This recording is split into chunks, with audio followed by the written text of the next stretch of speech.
खामोश वदी का आखिरी जरवोहा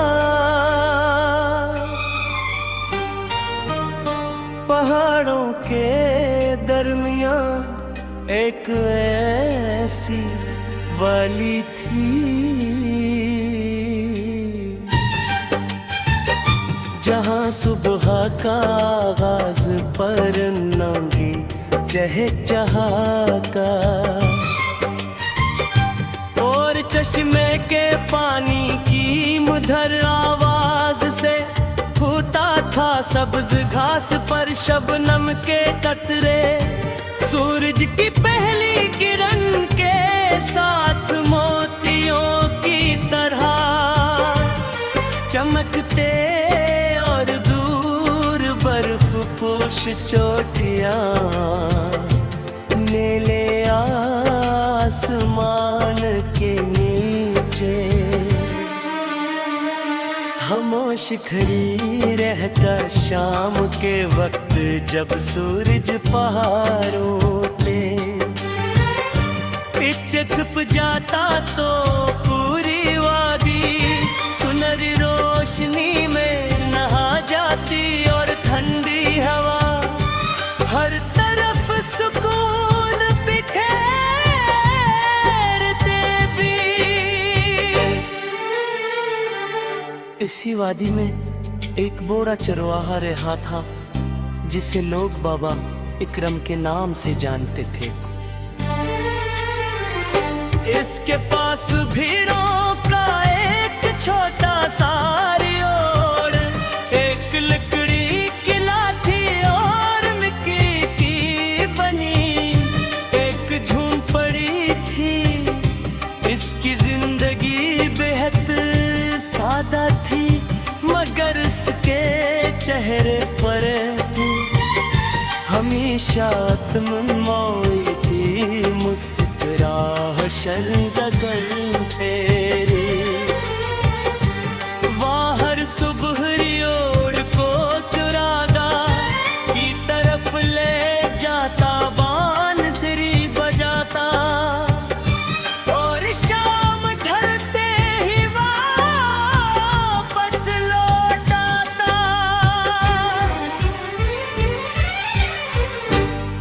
एक दिन में भी इस वाड़ी में जा पहुंचा। हवा में जंगली फूलों की खुशबू खिली हुई थी और आसमान पर सफेद बादल तैर रहे होंगे। मैंने बाबा इकरम को सलाम किया। इन्होंने मोहब्बत से जवाब दिया और अपने पास बैठने का इशारा किया। हम दोनों खामोशी से बहते चश्मे को देखते गए। कुछ देर बाद मैंने पूछा, बाबा आपने कभी शहर जाकर रहने का नहीं सोचा? वो मुस्कुरा कर बोले, जिस दिल को सुकून मिल जाए वो बुरी जगहों की ख्वाहिश नहीं होता। ये बात मेरे दिल में कर गई। इसी दौरान एक जख्मी हरन लड़खड़ाता हुआ चरागा की तरफ आया। इसकी टांग पर जख्म था और वो चल नहीं पा रहा था। बाबा इकरम फौरन उठे, अपने थैले से कपड़ा निकाला, जख्म साफ किया और पट्टी बांध दी। हरन कुछ देर बाद आस्ता आस्ता चलने लगा। मैंने हैरत से पूछा, आपने एक जंगली जानवर के तेरे खुले हिम्मत चलती? वे बोले, दर्द की जुबान सब एक जैसी होती है, चाहे इंसान हो या जानवर। दोपहर के वक्त वो अपनी रोटी निकाल कर खाने लगे। एक हंसा खुद खाया, दूसरा हंसा एक भोगे पिते को दे दिया और कुछ टुकड़े परिंदों के लिए बखेर दे।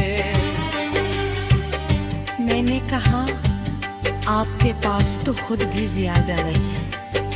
वो हंसकर बोले, जो बांटता है वो कभी खाली नहीं रहता। शाम होने लगी। पहाड़ों पर साए लंबे हुए लगे और हवा में खनकी बढ़ गई। बाबा इकरम ने अपनी झोपड़ी के बाहर एक बड़ी दरजुबाब जला दिया। मैंने पूछा, ये चिराग क्यों?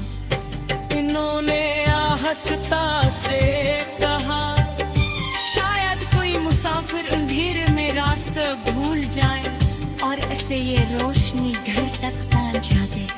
रात गहरी हो गई, आसमान सितारों से भर गया और चश्मे की आवाज मजीद वाज़ह सुनाई देने लगी। मैंने आखिरी सवाल किया, बाबा आपने जिंदगी से सबसे कीमती सबक क्या सीखा? इन्होंने चिराग तीनों को देखते हुए कहा, इंसान की कीमत उसके पास मौजूद चीजों से नहीं, बल्कि इस रोशनी से खोजी है जो वो दूसरों की जिंदगी में लेकर आता। फिर खामोशी से आसमान की